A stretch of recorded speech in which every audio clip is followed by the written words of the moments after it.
আসসালামু আলাইকুম। তো আজকের ভিডিওতে আমরা ডিফারেনশিয়াল ইকুয়েশনের অ্যাপ্লিকেশন সংক্রান্ত আরেকটা প্রবলেম নিয়ে কথা বলব। সেটা হলো স্প্রিং মাস সিস্টেম। তো গত ভিডিওতে আমরা যে ২ টা প্রবলেম নিয়ে আলোচনা করছিলাম যে নিউটনস ল অফ কুলিং আর হলো মিক্সিং প্রবলেম, সেই ২ টা প্রবলেমই ছিল কি first order first order equation first order equation related application. আজকের ভিডিওতে আমরা যেটা নিয়ে আলোচনা করব সেটা হলো কি সেকেন্ড অর্ডার হবে। সেটা কি হবে? সেকেন্ড অর্ডার ইকুয়েশন রিলেটেড একটা অ্যাপ্লিকেশন নিয়ে আমরা আলোচনা করব। তো এম সেটা করার আগে আমরা কিছু জিনিস বলে নিই। স্প্রিং মাস সিস্টেম মূলত কি? স্প্রিং মাস সিস্টেম হলো যে ধরো এটা একটা স্প্রিং, এটা একটা স্প্রিং, এটা হলো গিয়ে একটা মাস, হ্যাঁ? স্প্রিং এর সাথে একটা মাস লাগানো আছে। তো এটা হলো গিয়ে তার ইকুইলিব্রিয়াম পজিশন। এটা কি তার ইকুইলিব্রিয়াম পজিশন। তো এখন এখান থেকে যদি আমরা একটু সরায়া বা একটু নিচে নিয়ে এই ইয়াটাকে ছেড়ে দেই, হ্যাঁ? তাহলে সেটা কি উপরে নিচে উঠানামা করবে এই ইকুইলিব্রিয়াম পজিশনটাকে কেন্দ্র করে। ইকুইলিব্রিয়াম পজিশনটাকে কেন্দ্র করে সেটা একবার উপরের দিকে যাবে, একবার নিচের দিকে আসবে। তো এটাকে কি স্প্রিং মাস সিস্টেম বলে। আ তো তোমরা এটা এইচএসসি তে দেখে আসছো, পড়ে আসছো অনেক কিছু স্প্রিং মাস সিস্টেম রিলেটেড। আম কিন্তু বাস্তবে কিন্তু শুধুমাত্র স্প্রিং মাস না, বরং অনেক ধরনের জিনিস আছে যেটা কি যেটাকে এই স্প্রিং মাসের যে ডিফারেনশিয়াল ইকুয়েশন আছে, স্প্রিং মাসের যে সিস্টেম আছে সেটার মাধ্যমে ওই ধরনের ইকুয়েশন গুলোকে কি করা যায়? ব্যাখ্যা করা যায়। ওই ধরনের যে প্রবলেম গুলো আছে, ওই ধরনের অ্যাপ্লিকেশন গুলো আছে সেগুলোকে কি করা যায়? এই স্প্রিং মাস সিস্টেমের যে সিস্টেমের যে ইকুয়েশন আছে সেটার মাধ্যমে ব্যাখ্যা করা যায়। তো এই স্প্রিং মাস সিস্টেম রিলেটেড যে মোশন গুলো আছে সেটা আরেকটা নাম আছে, সেটা হলো হারমোনিক অসিলেশন। এই যে দেখো একটা নির্দিষ্ট পয়েন্টকে কেন্দ্র করে এই যে উপরে যাচ্ছে একবার, নিচে যাচ্ছে একবার, বা একটা নির্দিষ্ট পয়েন্টকে কেন্দ্র করে একটা জিনিস কি করতেছে? ঘুরতেছে, বা এই যে একপাশে এই পাশে একবার যাচ্ছে, এই পাশে একবার যাচ্ছে। এগুলোকে কি বলে? হারমোনিক অসিলেশন বলে। এটাকে বলে কি? অসিলেট করা। আর হারমোনিক অসিলেশন হলো গিয়ে যে এই যে এই সেন্টার পয়েন্ট যেটা আছে, সেই সেন্টার পয়েন্টকে কেন্দ্র করে যখন কোনো একটা জিনিস সামনে পিছনে যায় বা আশেপাশে যায় এবং সেটার যে ফোর্স, সেই ফোর্সটা এটা তার থেকে কত দূরে যাচ্ছে সেটার উপর নির্ভর করে সেটাকে কি বলা হয়? হারমোনিক অসিলেশন বলা হয়। সো আমরা প্রিলিমিনারি ধারণাগুলো পেয়ে গেছি। তাহলে চলো আমরা মেইন ভিডিওতে যাই। তো স্প্রিং মাস সিস্টেম মূলত ৩ ধরনের। ১ম টা হলো ফ্রি মোশন। ফ্রি মোশন কি? যখন যদি স্প্রিং মাস সিস্টেমের উপরে কোনো ধরনের রেজিস্ট্যান্স ফোর্স কাজ না করে, অর্থাৎ সেটা ফ্রিলি উপরে যাচ্ছে, নিচে যাচ্ছে, ফ্রিলি উপরে যাচ্ছে এবং নিচে যাচ্ছে, তখন সেটাকে কি বলা হয়? ইস ফ্রি মোশন বলা হয়। তো একইভাবে এখানে যদি রেজিস্ট্যান্স ফোর্সও যদি কাজ না করে, একইভাবে কোনো ধরনের এক্সটার্নাল ফোর্সও কাজ করতে পারবে না। ফ্রি মোশন হওয়ার জন্য কি এক্সটার্নাল ফোর্সও কি করতে পারবে না? কাজ করতে পারবে না। কোনো ধরনের রেজিস্ট্যান্স ফোর্সও নাই, কোনো ধরনের এক্সটার্নাল ফোর্সও নাই। সেক্ষেত্রে এটাকে আমরা কি বলব? ফ্রি মোশন বলব। এরপর হলো ড্যাম্পড মোশন। ড্যাম্পড মোশন কি? ধরা যাক কোনো একটা স্প্রিং মাসটা যখন উপরে যাচ্ছে বা নিচে যাচ্ছে, তখন সেটা কি একটা কোনো একটা বাড়তি ফোর্সের কি হচ্ছে? সম্মুখীন হচ্ছে। যেরকম তোমরা যদি বাতাসে অ্যা এই কোনো একটা স্প্রিং ধরে এরকম টান দাও, টান দিয়ে নিচে নামাও, তারপরে সেটা কিন্তু কিছুক্ষণ কি অসিলেট করে তারপরে কি করে যাবে? সেটা থেমে যাবে। হ্যাঁ? তো এই থেমে যাচ্ছে কেন? এই থেমে যাওয়ার মূল কারণ হচ্ছে এই বাতাস। বাতাসটা কি করতেছে? স্প্রিং এর উপরে একটা রেজিস্ট্যান্স ফোর্স আ আরোপ করতেছে। যদি এখানে বাতাস না থাকতো, তাহলে কিন্তু কি সে ফোর্সটা সারা জীবন উপরে নিচে যাইতেই থাকতো। কোনো কিছু কি করতো না, এটাকে থামাইতো না। ঠিক আছে? আর ৩ নাম্বার হইলো গিয়ে কি? Driven or forced motion. তো এখানে কি হয়? এখানে দেখো নরমালি আমরা যেটা করি সেটা হলো গিয়ে যে কি? একটা স্প্রিং সেটা ইকুইলিব্রিয়াম পজিশনে আছে। ইকুইলিব্রিয়াম পজিশন থেকে হালকা একটু নিচে নামায়া আমরা কি করি? সেটাকে ছাইড়া দিই, সেটা উপরে নিচে যাইতে থাকে, উপরে নিচে করতে থাকে। তো কিন্তু একবার এটা যখন চলা শুরু করার পরে কি? সেখানে আর কোন ধরনের ফোর্স প্রয়োগ করা হয় না। সেটা ফোর্স ইকুয়ালস টু কি হয়? 0 হয়। F ইকুয়ালস টু 0 হয়।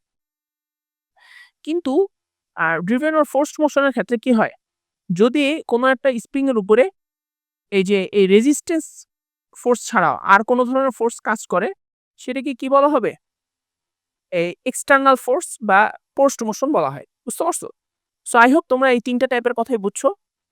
এই ভিডিওতে আমরা মেইনলি ট্রি মোশন আর ড্যাম্পড মোশন নিয়ে মূলত কথা বলব। ফোর্সড মোশন নিয়ে আমরা পরবর্তী ভিডিওতে কথা বলব। তো আমরা এখানে স্প্রিং মাস সিস্টেমের সিমিলার কিছু সিস্টেম নিয়ে আলোচনা করব। সেটা হলো গিয়ে যে আম স্প্রিং মাস সিস্টেমের মাধ্যমে কিন্তু অনেক ধরনের পিরিয়ডিক মোশনকে কি করা যায়? অ্যাপ্রক্সিমেট করা যায়। যেরকম দেখো তো যেরকম দেখো এই যে এই পেন্ডুলাম কি একটা পিরিয়ডিক মোশন। কারণ কি সেটা এই একটা ইয়াকে করে একবার এদিকে যাইতেছে, একবার এদিকে আসতেছে। হ্যাঁ? এদিক থেকে এদিকে, এদিক থেকে এদিকে যাচ্ছে। হ্যাঁ? তো এটাকে কি বলা হয়? পিরিয়ডিক মোশন বলা হয়। তো যদিও পেন্ডুলাম কিন্তু পুরাপুরি স্প্রিং মাসের মতো না। হ্যাঁ? স্প্রিং মাস যেভাবে কাজ করে পেন্ডুলাম কিন্তু পুরোপুরি সেভাবে কাজ করে না। যেটা আমরা একটু পরে তোমাদেরকে দেখাবো। তো কিন্তু এই পেন্ডুলামের মোশনকে আমরা কি করতে পারি? আমরা স্প্রিং মাস সিস্টেমের মাধ্যমে কি করতে পারি? অ্যাপ্রক্সিমেট করতে পারি। ঠিক আছে? অ্যাপ্রক্সিমেট করতে পারি। মোটামুটি বেশ ভালো অ্যাকুরেসির সাথে আমরা কি করতে পারি? অ্যাপ্রক্সিমেট করতে পারি। আ তো পিরিয়ডিক মোশন কাকে বলে সেটা একটু দেখে নিই আমরা। যে পিরিয়ডিক মোশন হলো এমন মোশন যেটা কি হয়? একটা নির্দিষ্ট সময় পরপর সেটা কি হবে? রিপিট হবে। ঠিক আছে? এরকম ইয়াকে কি বলা হয়? পিরিয়ডিক মোশন বলা হয়। যেরকম কোনো একটা যদি ঘুরতে থাকে, যেরকম পৃথিবী যেরকম সূর্যকে কেন্দ্র করে ঘুরতেছে, এটা কি একটা পিরিয়ডিক মোশন। কারণ কি পৃথিবীর যে ঘুরার যে মোশনটা আছে সেটা কি একটা নির্দিষ্ট সময় পরপর রিপিট হচ্ছে। সো আই হোপ তোমরা বুঝতে পারছো যে অনেক ধরনের পিরিয়ডিক মোশনকে কি করা যায়? স্প্রিং মাস সিস্টেমের মাধ্যমে এনালাইজ করা যায়। তো এইজন্য স্প্রিং মাস সিস্টেমটা বোঝাটা কি অনেক গুরুত্বপূর্ণ। কারণ এটা অনেক ধরনের প্রবলেমের ক্ষেত্রে কি একটা আইডিয়াল মডেল হিসেবে কাজ করে। আচ্ছা। তো এবার আমরা প্রি মোশন এবং হুকস ল দেখব। তো হুকস ল তোমরা কিন্তু ইন্টারে পড়ে এসেছো। তো তারপরে আমরা দেখি সেটা হলো গিয়ে যে হুকস ল অনুযায়ী F = kx বা কোনো একটা স্প্রিং এর জন্য হলে F = kx বা MA = kx, F MA বসালাম আমরা। F MA। তো এরপরে আমরা কি করলাম? A কি? d²x/dt²। তো এখানে x হইল গিয়া যে ইকুইলিব্রিয়াম পজিশন থেকে স্প্রিংটার ডিসপ্লেসমেন্ট। ইকুইলিব্রিয়াম পজিশন থেকে ইয়ার কি ডিসপ্লেসমেন্টটাকে কি বলা হয়? x বলা হয়। যেরকম মনে করো এটা যদি ইকুইলিব্রিয়াম পজিশন হয় আর এটা দূরত্ব যদি x হয়, তাহলে সেই x টাই কি হয়ে গেল তোমার ডিসপ্লেসমেন্ট। তাহলে A কি? d²x/dt²। এটা খুবই নরমাল জিনিস। তাহলে আমরা kx কে এই পাশে নিয়ে আসলে m * d²x/dt² + kx অথবা d²x/dt² + k/m * x কি? 0। তো ওমেগা কি? আমরা ধরলাম যে ওমেগা √k/m। তো এটাকে কি বলা হয়? ওমেগাকে অ্যাম ফিজিক্সের ভাষায় বলা হয় কি অ্যাঙ্গুলার ফ্রিকোয়েন্সি। ঠিক আছে? এটা গুরুত্বপূর্ণ, এটা মনে রাখবা। তাহলে d²x/dt², তাহলে এই যে দেখো k/m কি হয়? k/m = ω²। তাহলে d²x/dt² + ω²x ω²x 0। ঠিক আছে? সো তাহলে তোমরা বুঝতে পারছো ফ্রি মোশনের ডিফারেনশিয়াল ইকুয়েশনটা কিভাবে আসছে। এটা যেহেতু তোমরা ইন্টারে পড়ে আসছো, তো আমরা এই ভিডিওতে মেইন ফোকাস দিব হলো গিয়ে যে রেজোন্যান্স ফোর্স যেটা আছে সেটার উপরে। তো তাহলে x কি হয়? c1 * sin ωt + c2 * cos ωt। এটা কিভাবে বের করতে হয় সেটা তোমরা আগে দেখে আসছো। আম তো তাহলে আ আমরা যদি c1 = a * cos phi লিখি এবং c2 = a * sin phi লিখি, তাহলে x কি হয়? a * cos phi sin ωt plus a * sin phi cos ωt। তাহলে x কি? a * sin of ωt plus phi, যেখানে phi কি হবে? phi হবে আম tan inverse 1 of c2/c1। ঠিক আছে? C2 by C1। So I hope তোমরা তাহলে বুঝতে পারছো যে কিভাবে আমরা এটাকে আমরা একটু এটাকে কি করছি, একটু কম্প্যাক্ট ভাবে লিখছি, এই আর কি। তো তাহলে আমরা এখন আমাদের ভিডিওর মেইন অংশ, সেটা হলো গিয়ে যে ড্যাম্পড মোশনের ক্ষেত্রে আমরা কিভাবে এই স্প্রিং মাস সিস্টেম অ্যানালাইজ করব। তো তাহলে একটা ফ্রি ড্যাম্পড মোশন মানে হলে গিয়ে যে এটার উপর কোনো এক্সটার্নাল ফোর্স কাজ করতেছে না, জাস্ট শুধু কি একটা রেজিস্ট্যান্স ফোর্স কাজ করতেছে। তো আমরা অ্যাজিউম করে নিলাম, আমরা ধরে নিলাম যে এই ড্যাম্পিং ফোর্স যে এফ আছে সেটা কি ভেলোসিটির প্রপোর্শনাল, অর্থাৎ স্প্রিং এর ভেলোসিটির প্রপোর্শনাল, বা এফ সমানুপাতিক ভি। ঠিক আছে, তাহলে বা এফ সমানুপাতিক নেগেটিভ ভি, সরি, তাহলে এফ সমানুপাতিক নেগেটিভ ভি, ভেলোসিটি যেদিকে তার উল্টা দিকে নর্মালি ড্যাম্পিং ফোর্স কাজ করে, তো সেই হিসাবে আমরা নেগেটিভ সাইনটা দিছি। তাহলে এফ ইকুয়ালস টু কি minus K X minus beta into V. ভিটা কি ড্যাম্পিং কনস্ট্যান্ট, তাহলে M A equals to minus K X minus beta into V. তারপর আমরা কি জাস্ট এম দিয়ে সবগুলোকে ডিভাইড করলাম, ডিভাইড করে আমরা এই যে এটা পেলাম d square x by dt square plus beta by m into d x by dt plus omega square x equals to 0। তো আমরা বেটা বাই এম, এই বেটা বাই এম কে লিখলাম কি 2 গামা। হ্যাঁ, জাস্ট বেটা একটা কনস্ট্যান্ট, এম একটা কনস্ট্যান্ট, দুইটা কনস্ট্যান্ট ইউজ করাচ্ছে, এটাকে নর্মালি কি একটা কনস্ট্যান্টের মাধ্যমে প্রকাশ করা কি সহজ। তো অনেক জায়গায় নর্মালি বইগুলাতে গামা এর জায়গায় কি ব্যবহার করে, গামা এর জায়গায়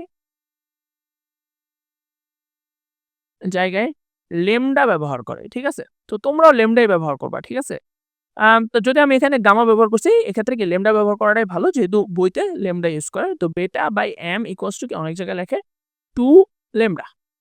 ঠিক আছে, তো তাহলে এই নোটেশনটা তোমরা মনে রেখো, অনেক ক্ষেত্রে তোমাদেরকে এটা কনফিউশন লাগতে পারে। সো তাহলে আমরা 2 গামা বসাই, তাহলে আমরা ইকুয়েশনটা পেলাম কি d square x by dt square plus 2 gamma into dx by dt plus omega square x equals to 0। ঠিক আছে, তাহলে আমরা এখন ইকুয়েশন একটা প্রবলেম সলভ করি। আচ্ছা, তো প্রবলেম সলভ করার আগে আমরা কিছু জিনিস দেখবো, সেটা হলো গিয়ে যে ড্যাম্পিং ফোর্সের ক্ষেত্রে 3টা প্রকার ভেদ আছে। হ্যাঁ, সেটা হলো দেখো আমরা যদি এই ইয়াটা যদি সলভ করি, তাহলে আমরা এই দুইটা পাবো, এম এর দুইটা ভ্যালু পাবো। একটা হলো minus gamma plus root over gamma square minus omega square, একটা হলো minus gamma minus root over gamma square minus omega square. তো তাহলে প্রথম প্রকারটা হলো গিয়া যে over damped motion. Over damped motion কি? ওভার ড্যাম্পড মোশন হলো যখন gamma square minus omega square value 0 থেকে বড় হয়। তো সেই ক্ষেত্রে এই যে এই কোশনটার সলিউশনটা দাঁড়াবে x equals to e to the power minus gamma t into C1 into e to the power t into root over gamma square minus omega square plus C2 into e to the power minus t into root over gamma square minus omega square. তো এই টাইপের যে ইয়াগুলো আছে overdamped মোশনের ক্ষেত্রে, যে ইয়াটা আছে, যে তোমার গ্রাফটা আছে,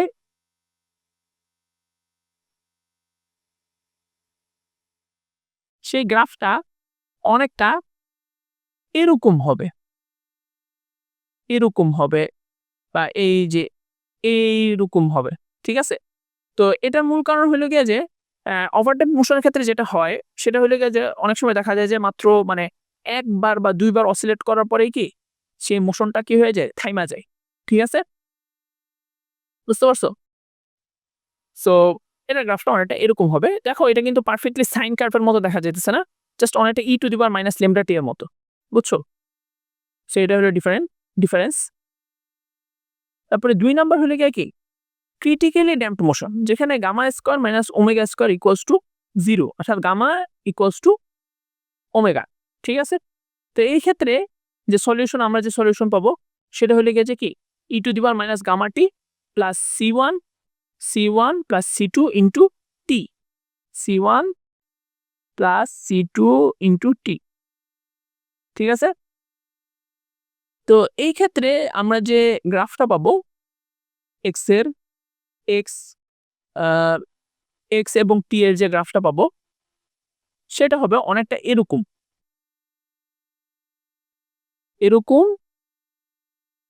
বা এই যে এরকম হবে। মানে একটা নির্দিষ্ট পর্যায়ে গিয়ে কি হয়ে যাবে এটা মানে ১ বার বা ২ বার এই আগেরগুলোর মতোই ১ বার বা ২ বার করে সেটা কি হয়ে যাবে? আস্তে থাইমা যাবে। ঠিক আছে? Critically damped motion. তবে ক্রিটিক্যালি ড্যাম্পড মোশন এর সাথে এই ওভার ড্যাম্পড মোশন এর ডিফারেন্স হলো গিয়ে যে ক্রিটিক্যালি ড্যাম্পড মোশন এ গামা বা ওমেগার যদি একটু অল্প পরিবর্তন ঘটে তাহলেই সেটা কি হয়ে যায়? তাহলে সেটা হয় ওভার ড্যাম্পড মোশন এ পরিণত হয়ে যায়। নয়তো যে ৩ নাম্বার প্রকার যে আন্ডার ড্যাম্পড মোশন এ কি হয়ে যায়? পরিণত হয়ে যায়। বুঝতে পারছো? তুমি যদি অল্প ফোর্স এর পরিবর্তন ঘটাও, মানে ডিসচার্জ ফোর্স এর যদি অল্প পরিবর্তন ঘটে বা অ্যাঙ্গুলার ফ্রিকোয়েন্সির যদি অল্প পরিবর্তন ঘটে তাহলে সেটা কি হয়ে যায়? আন্ডার ড্যাম্প বা ওভার ড্যাম্পড এ পরিণত হয়ে যায়। তো আন্ডার ড্যাম্পড মোশন এর ক্ষেত্রে দেখো, আন্ডার ড্যাম্পড মোশন এর ক্ষেত্রে M1 এই যে আমরা যে ইয়েটা পড়ছি d square x by dt square plus কি 2 gamma into dx by dt plus omega square x equals to 0 এই যে এই ইয়াটা আছে, এই ডিফারেনশিয়াল ইকুয়েশনটা আছে সেটার ইয়াগুলোকে কমপ্লেক্স হয়ে যায়। M1 equals to minus gamma plus I into root over omega square minus gamma square এবং M2 ইকুয়ালস টু কি? M2 equals to minus gamma minus I into root over omega square minus gamma square. ঠিক আছে? তো তাহলে আমরা আগেই পড়ে আসছি কিভাবে কমপ্লেক্স রুট কিভাবে সলভ করতে হয়। সেক্ষেত্রে তাহলে ইকুয়েশন হবে হলো গিয়ে যে x equals to e to the power minus gamma t into c1 into cos of t into root over omega square minus gamma square. দেখো এখানে কিন্তু omega square minus gamma square আছে plus c2 into sine of t into root over omega square minus gamma square. তো under damped মোশনের ক্ষেত্রে আমরা যে গ্রাফটা পাবো সেই গ্রাফটা হবে অনেকটা এরকম হবে। তারপরে কি আস্তে, আস্তে যে অ্যামপ্লিটিউডটা আছে সেটা কি হইতে থাকবে? ছোট হইতে থাকবে। অ্যামপ্লিটিউডটা আস্তে, আস্তে ছোট হয়ে যাবে। এই যে এখানে দেখো অ্যামপ্লিটিউডটা কি ধীরে, ধীরে ছোট হইতেছে। যদিও এটা কি একটা সাইন কার্ভ বা কস কার্ভের মতোই কি কার্ভটা, কিন্তু অ্যামপ্লিটিউডটা আস্তে, আস্তে সময়ের সাথে, সাথে ছোট হয়ে যাবে। বুঝতে পারছো?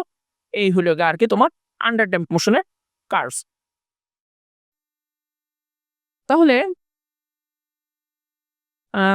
আমরা তাহলে এখন আ একটা প্রবলেম সলভ করি। যে দেখো একটা মাছ, যে মাছের দেখো এটা কিন্তু 8 পাউন্ডস মাছের যে অভিকর্ষ মানে ওজন যেটা ওজন ওয়েট এটা কিন্তু ভর না। ভর আমাদেরকে পরে আলাদাভাবে বের করতে হবে। এটা কিন্তু কি ওজন 8 পাউন্ড কি মাছের ওজন। ঠিক আছে? তো এটা কি করতেছে একটা স্প্রিংকে 2 ফিট পরিমাণ লম্বা করে ফেলে। মানে এটার যদি এরা মনে করো যে মাছ ছাড়া স্প্রিং এর ইয়া যদি এরকম হয় তাহলে মাছ দেওয়ার পরে স্প্রিং এর ইয়া কি এরকম আরো 2 ফিট বেড়ে গেছে। ঠিক আছে? মাছ দেওয়ার পরে 2 ফিট বেড়ে গেছে। তো অ্যাজিউমিং তো আমরা ধরে নিলাম যে ড্যাম্পিং ফোর্সটা কাজ করতেছে সেটা হলো গিয়ে কি ভেলোসিটি ইনস্ট্যান্টেনিয়াস ভেলোসিটি বা ভেলোসিটির দ্বিগুণ মানে বেটা ইকুয়ালস টু 2। ঠিক আছে? বেটা ইকুয়ালস টু 2। তাহলে determine the equation of motion if the mass is released from equilibrium position with an upward velocity of 3 feet per second. তাহলে দেখো তাহলে আমরা এখানে কি বললাম যে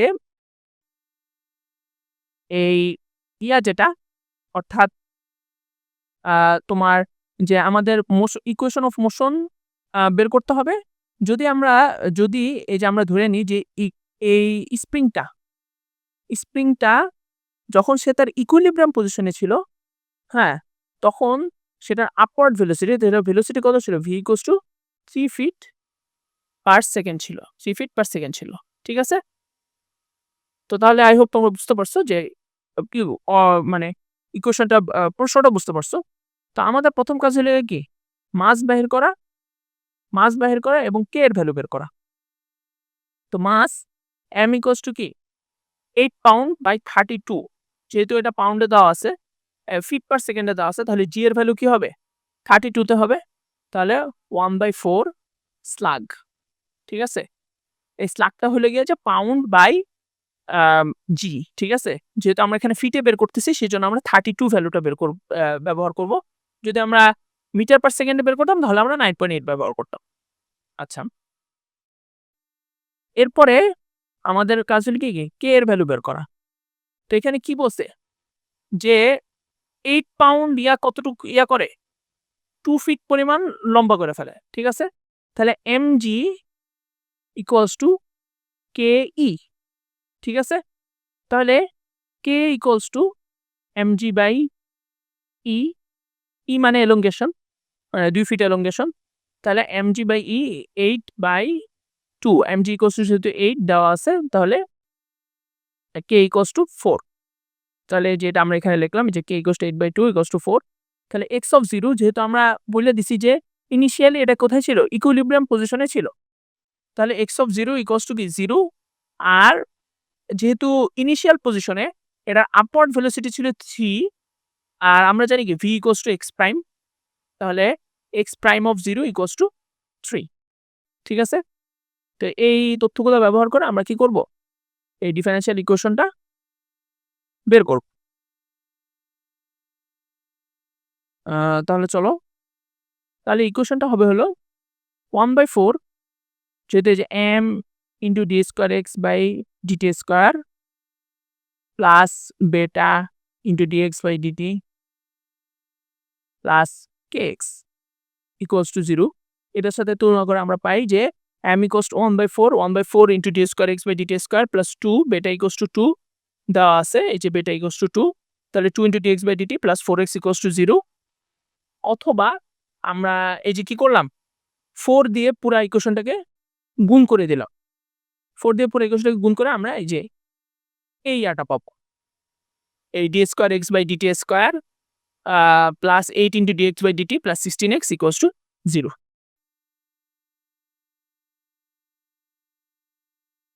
সুতরাং তাহলে কি এখানে দেখো গামা ইকুয়ালস টু কি ওমেগা, যেহেতু ওমেগা স্কোয়ার ইকুয়ালস টু 16, আর কি তাহলে ওমেগা ইকুয়ালস টু 4, আর কি 2 গামা ইকুয়ালস টু কি 8, বা গামা ইকুয়ালস টু 4। সুতরাং সলিউশন হবে কি x of t equals to e to the power minus 40 into c1 plus c2 into t, ঠিক আছে? তাহলে এবার দেখো আমরা যে ইনিশিয়াল কন্ডিশনগুলো আছে সেগুলোর মাধ্যমে আমরা c1 এবং c2 এর ভ্যালু বের করব। সেটা তাহলে x অফ 0 ইকুয়ালস টু কি x অফ 0, আমরা যদি t ইকুয়ালস টু 0 বসাই তাহলে এটা 0 হয়ে যাবে। তাহলে শুধুমাত্র আমাদের কি থাকবে, এবং এইটাই যে e to the power minus 40 equals to কি হয়ে যাবে, e to the power minus 40 equals to 1 হয়ে যাবে যদি t ইকুয়ালস টু 0 হয়। তাহলে x of 0 equals to c1 equals to 0 এবং x prime of t equals to কি c2 into e to the power minus 40 plus minus 40 into c2 into e to the power minus 40 বা x prime of 0 equals to কি c2 equals to 3। তো তোমরা calculation করলে বুঝতে পারবে আশা করি। সুতরাং x of t equals to কি 3t into e to the power minus 40, ঠিক আছে? সো তাহলে আশা করি তোমরা বুঝতে পারছো যে কিভাবে এই ইকুয়েশনের সলিউশনগুলো তোমাদেরকে বের করতে হবে। যে ফার্স্টে তোমরা এই যে ফার্স্টে কিন্তু তোমরা এই যে 2 গামা প্লাস ওমেগা স্কয়ারের যে ইকুয়েশন আছে সেটা তোমরা ব্যবহার করবা না। ফার্স্টে তোমরা কি করবা, এই যে m into d square x by dt square plus beta into dx by dt plus kx equals to 0, এভাবে তোমরা ইকুয়েশনটাকে লিখবা। এরপরে কি m দিয়া পুরো ইকুয়েশনটাকে ভাগ দিবা, ভাগ দিয়া তারপরে ওই আসল ইকুয়েশনের সাথে এটা কি করবা, তুলনা করবা। তো তোমাদেরকে আমি একটা এক্সারসাইজ দিলাম, সেটা হলো যে মাস ওয়েইং 16 পাউন্ডস, 16 পাউন্ডের মাস, মানে ওয়েট 16 পাউন্ড, ঠিক আছে? তোমাকে এখান থেকে কি বের করতে হবে, মাস বের করতে হবে, ঠিক আছে? Is attached to a 5 foot long spring at equilibrium. The spring stretches কি 8.2 feet, 8.2 feet. If the mass is released from rest at a point 2 feet above the equilibrium position, 2 feet above the equilibrium position, find x of t if it is further known that the resistance is equal to the instantaneous velocity. এই যে দেখো বেটা এর value কি এখান থেকে বের করা যাবে, কি বলছে, রেজিস্ট্যান্স কি ইনস্ট্যান্টেনিয়াস ভেলোসিটির ইকুয়াল। হ্যাঁ, তাহলে আমরা ফার্স্টে বেটা এর ভ্যালু বের করি। সেটা হলে গিয়ে যে যদি রেজিস্ট্যান্স আমরা যদি f, তাহলে f ইকুয়ালস টু v ধরলাম, তাহলে ইকুয়ালস টু কি dx বাই dt, ঠিক আছে? তাহলে বেটা ইকুয়ালস টু 1, এটা হলো আমাদের প্রথম ইয়া। এরপরে তারপরে কি বললো, 16 পাউন্ডের একটা মাস, তাহলে মাস ইকুয়ালস টু কি হবে, m equals two 16/32 equals to half. হ্যাঁ, তারপর আমাদের কি বের করতে হবে, তারপর আমাদের বের করতে হলে গিয়ে কে এর ভ্যালু। কে এর ভ্যালু দেখো আমরা যখন মাছটা ঝুলাইলাম অর্থাৎ 16 পাউন্ডের একটা ওয়েট আমরা যখন 5 ফুট লং স্প্রিং এ ঝুলাইলাম তখন সেটা কত হলো? 8.2 ফিট লম্বা হইলো। তাহলে সেটা কতটুকু লম্বা হইছে? 8.2 মাইনাস 5 ইকুয়ালস টু কি? 3.2 ফিট। 3.2 ফিট লম্বা হইছে। তাহলে mg ইকুয়ালস টু ke এখান থেকে আমরা এলংগেশন বের করব। E ইকুয়ালস টু কে? এটা যেহেতু 3.2 ফিট লম্বা হইছে আর এটা যেহেতু কত? 16 তাহলে সরি তাহলে k ইকুয়ালস টু কি? mg by e mg by e equals to 16 by 3.2 16 by 3.2 equals to 5 ঠিক আছে? এরপরে কি বললো এখানে? If the mass is released from rest at a point 2 feet above the equilibrium position. Above the equilibrium position বলছে। তার মানে কি? x of 0 equals to 2 আর কি? x prime of 0 যেহেতু বলছে velocity 0 তাহলে x prime of 0 equals to 0 তাহলে আমরা এই থেকে এই কি বলে এটাকে? কোশ্চেন থেকে আমরা যে তথ্যগুলা জানলাম সেগুলো হইলো যে m equals to half beta equals to 1 তারপরে কি? k equals to 5 তারপরে হলো গিয়ে কি? x of 0 equals to 2 আর x prime of 0 equals to 0 normally spring mass system related যত প্রশ্ন থাকে সব প্রশ্নে এই 5টা ভ্যালু দেওয়া থাকে। তো এই 5টা ভ্যালুর উপর বেস করে তোমাকে কি করতে হবে? এই মূল ইকুয়েশনটা নির্ণয় করতে হবে। এরপর ইকুয়েশনটা তোমাকে সলভ করতে হবে।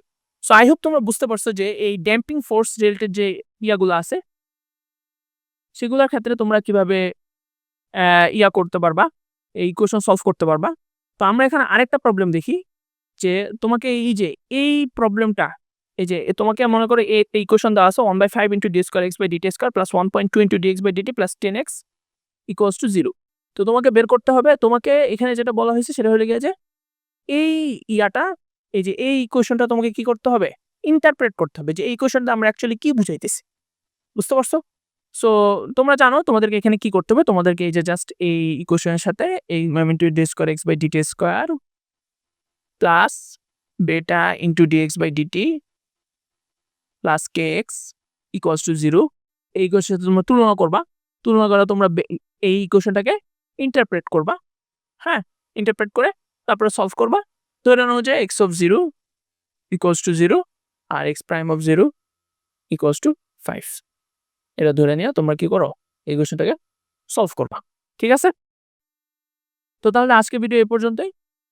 যদি তোমাদের ভিডিও ভালো লেগে থাকে তাহলে লাইক, কমেন্ট, শেয়ার এবং সাবস্ক্রাইব করার অনুরোধ থাকলো। তো আগামী ভিডিওতে ইনশাআল্লাহ আবার কথা হবে। সেই পর্যন্ত আল্লাহ পাক আমাদের সবাইকে ভালো রাখুক, সুস্থ রাখুক। আসসালামু আলাইকুম।